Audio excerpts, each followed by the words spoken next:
24 shots for the Devils on Friday night, but none of them beat Akira Schmid as the former Devil picks up the shutout in his first appearance against the team that drafted him and developed him, but now he's a Vegas Golden Knight. And Chico, not only was it a shutout, it was his 10th win of the season. He's 10-2-4. Well, you're right, and there's a bit of a goalie battle going on there. You know what I mean? And so he's got to play well, right? You can't have three goalies, and Aiden Hill, when he comes back, that would be three of them. So it looks to me, Matty, like he's solidifying himself. And there were times I remember when he was here, some people really liked him, right? But again, it was a different time, a different era. Devils weren't nearly as good as they are now, so he was expendable. But I wish him nothing but the best in Vegas. As he comes up with the W tonight, supported by 3 goals from the Vegas Golden Knights. We'll hear from Sheldon Keefe. We hope to have reaction from the dressing room. But first, let's check out some of the highlights of this. And for the most part, it was a scoreless first period. It was probably Jacob Markstrom's best period, although it ended on a sour note. For the Devils, it looked like they had cracked the seal early, but no. Here's Stone, lays the puck off to Howden, gives it to Theodore, can't get a shot off. Luke Hughes knocks it free. Good back check, too, by Meyer. Meyer with the shot, and he scores! Wow! I'm not sure how that went in over the right shoulder or the right side of the body of Akira Schmid. There was traffic in front. Is there a challenge for goaltender interference? Vegas challenging the play for offside prior to the goal. Offsides, okay. I mean, in the old days, his body skates went in the zone first. The puck comes in second, so yes, that's offside. But he does have control, doesn't he? You see, he doesn't have it. So either it's offside because he didn't have his stick on the puck, but he never lost control. Theodore stood up and bothered him a little bit, but Theodore never touched the puck. He never really caused him to lose possession. I don't know. Well, it's either 1-0 Devils and a power play coming up for them as the officials discuss what's going to be called here. On further video review, it was determined at 11:19 the play was offside. We have no goal. And so instead of it being 1-0 in a power play, it's a scoreless game as the goal is wiped off. And it was ruled apparently that he did not have possession. And I'm not sure that he had possession and control. Yeah, the puck was just a little bit ahead of him. No one else was going to get it. But he didn't bring the puck across the line. His skates were clearly inside the zone, but you're allowed to do that if you have the puck. You can put yourself offside, quote unquote, but without possession. Yeah, you know what threw me, Matty? Did he ever look like he lost possession? He never looked like he lost possession. No, but it was away from his stick. Yeah, but I mean, everybody does that coming up the ice. Sometimes they let the puck go ahead of them. I'm just saying, I didn't see where he lost control of the puck, but that's not the same as, like you're saying, control, meaning the puck's in tight, it's on your stick. So, whatever, but here's the sad thing, Matty. Does that not sum up the Devils' woes in the last few games? Yeah, what looked like a 1-0 lead turned out to be a scoreless game as that goal for Timo Meyer was waved off. Jacob Markstrom, as I said, was sensational in the first period, until the very end, but this was not at the very end. 8:05 to go in the first, no score. Nico Hischier for Meyer. Turnover. Here's a chance. Dorofeev is robbed. The glove save made by Jacob Markstrom. And a little flair with that stop as well. Yeah, Markstrom was good, and he had to be. There were some pinpoint opportunities, point-blank opportunities for the Vegas Golden Knights. Absolutely, Matty, and he had to react. He had to stay focused and had to move laterally, and obviously had to use his gloves and legs, and he was doing all of it.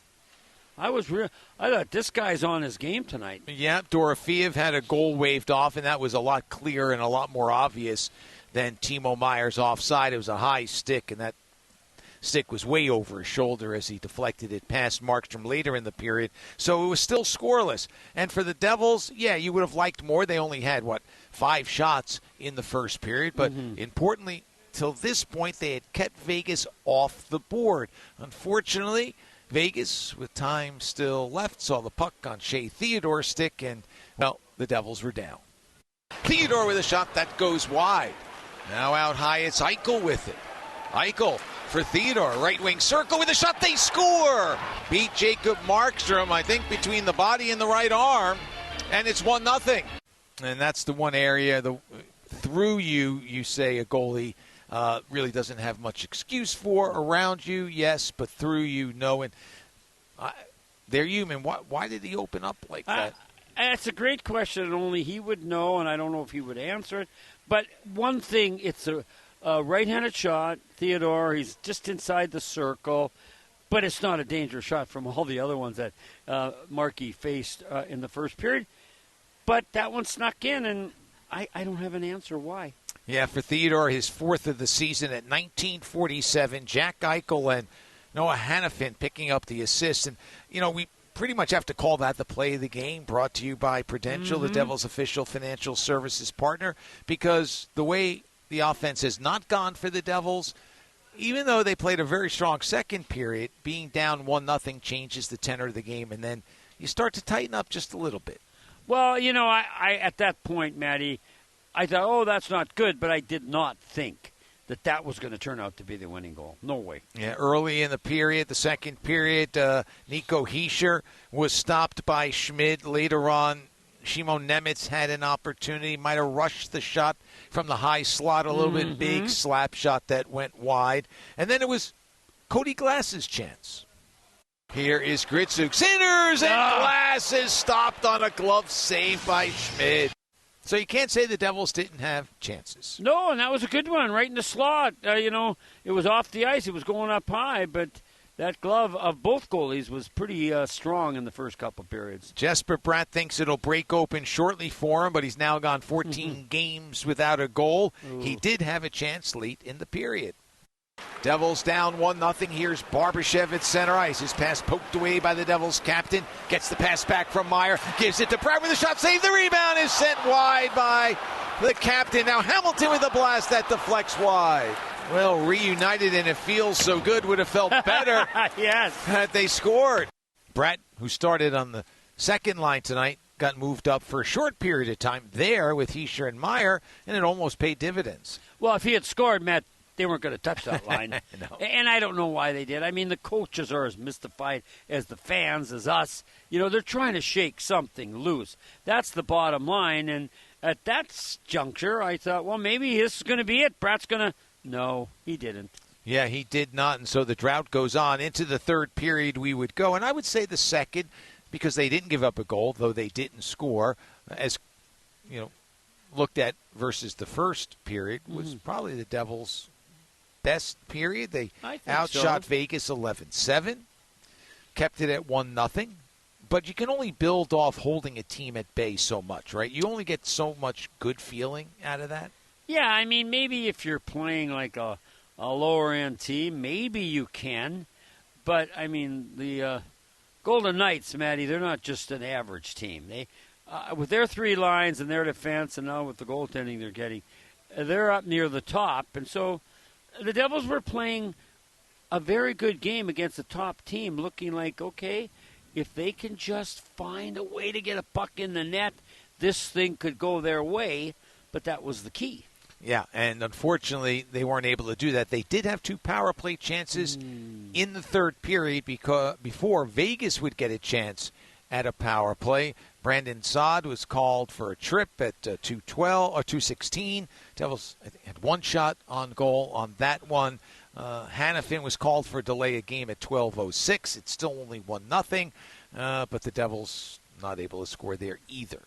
No, it looked like their mindset was, Matty, they wanted to shoot more pucks on net. But, I think you said they had one and maybe another, but not the kind of barrage that you were hoping for from the New Jersey Devils. No, and then the power plays went Vegas's way. At 14-11, just shortly after Hannafin stepped out of the box, Nico Hischier really had no other play to make. He got his stick up in the hands of Mitch Marner, who was coming across the line in a scoring opportunity. And he was called for a hook, was the captain. And, well, Marner said, thank you very much. And Vegas said, thank you very much. Good save by Markstrom. Now it's Dorofeev in the right circle. Moves it out high for the long-range shot. They score. It was tipped by Hurdle. It's a power play goal, and it's 2-0. And it was Marner who had the long-range shot. Yeah. Like you said, and you mentioned it there, it's harmless. It's long-range, but Hurdle was open. No one really had coverage. There's going to be a man open on a power play, and he tipped it home. Well, yeah, you know, what sets up for the goalie, Matty, you see the shot, and you think, well, this is going to be a glove save. So Markstrom puts his glove up just above his waist. He's going to catch the puck. Hurdle tips it at about the low hash mark, and it goes down below his glove. Nothing really anyone could do on that play. 2-0 the score at the time, 15:36 the time of the goal. Hurdle's 12th of the season. Marner and Dorofeev with the assist. They had changed that. Dorofeev had that assist added a little later on. And then Nico Hischier got called for a trip, another penalty called, and, desperation. But it was Barbashev on the doorstep at 18:34. There was a shot that went off the post as Markstrom's looking out at the ice to his right, and it just came right across the crease to Barbashev, who tapped it home. No, just a bad break, And the Devils were playing a fine line of a game, not having scored a goal. And they had some good chances, Matty. They had, Glass had a chance. Hischier had a chance. I mean, some of the chances were there. And if they scored, everybody would have said, hey, good play. Mm-hmm. Well done. But when they don't go in, they're kind of forgotten about, aren't they? They are. It's all about the result. And the result went against the Devils for the fourth straight time here at home.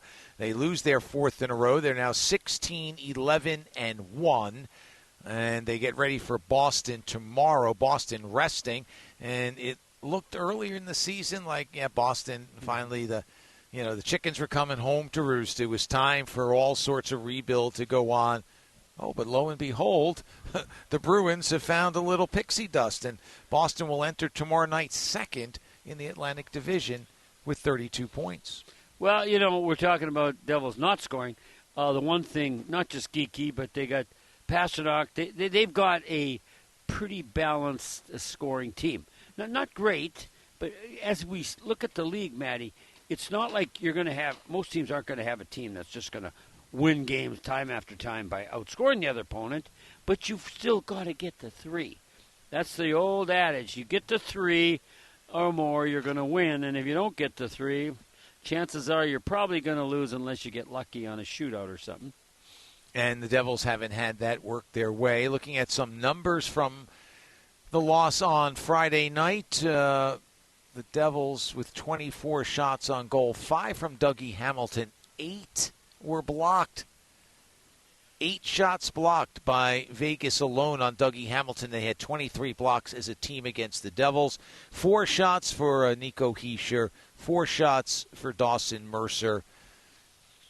And you think about what might have been. Maybe a bank shot by Mercer at the end off the post, or rather off the outside of the net, off the leg of Schmid. It didn't go through. Yeah, no, there was a good chance there. The puck was bouncing around behind Schmid, and Timo Meier was trying to jam it home. He's always there when you need him.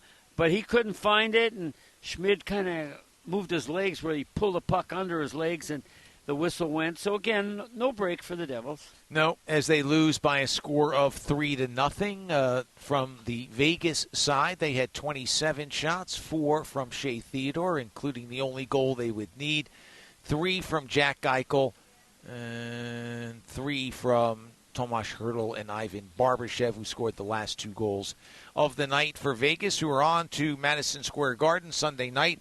They will play the New York Rangers. The Devils, meanwhile, take on the Boston Bruins. You said earlier you're looking forward to seeing Morgan Geekie and what he has been able to do this year. Yeah, I was wrong. 21 goals. Pasternak's been hurt recently, but they're finding ways to win. Pavel Zacha's got 7 goals, so he's chipping in. He's playing top line or second line. But they've got a pretty darn good, well-balanced squad. Not great. But Matt, Devils are going to have to play a good, smart game there. And I would think, Manny, if you were down asking the Devils players, what do you have to do tomorrow to win? They're going to say the same. They've got to play tight. We got to keep it, close. We can't break down. We can't get over anxious because we're not scoring and make all kinds of bad reads. It's going to be a game where, again, the Devils are just going to have to. I think, Matt, what happens is they've got to think they're the underdog now. I think when it was earlier in the year, when winning all the games, they think, no, we got the edge. Mm-hmm. We're the better team. But now they're coming from a little more underneath where they're saying, no, they are a little better. They're playing better than us, whoever it is, and we've got to just keep it close and find a way. Presumably it will be Jake Allen tomorrow for the Devils. Not sure who Marco Sturm in his first year as the head coach of the Boston Bruins will call on, Jeremy Swayman or Jonas Korpisalo. Swayman 11-7 on the season, Korpisalo 5-6. And Swayman's had a bounce-back year. That's part of Boston's resurgence. I hope he's playing because you know who's been Korpisalo. He's been unbelievable. He played the other night. He had 40-some shots. Only gave you know what I mean? But he's hungry, right? He's been around, and he's on a roll. So I'm hoping we get Swayman, but that's only me, and what do I know? I really don't know. Time is winding short here. We have to make our way to the bus, to the plane, to get to Boston. And so no comment from head coach Sheldon Keefe at this point, but we do invite you to go to NewJerseyDevils.com where you will hear what he had to say about tonight's loss. 3-0 the final score as the Devils get ready for Boston tomorrow night, a game that'll be heard here on the Devils Hockey Network.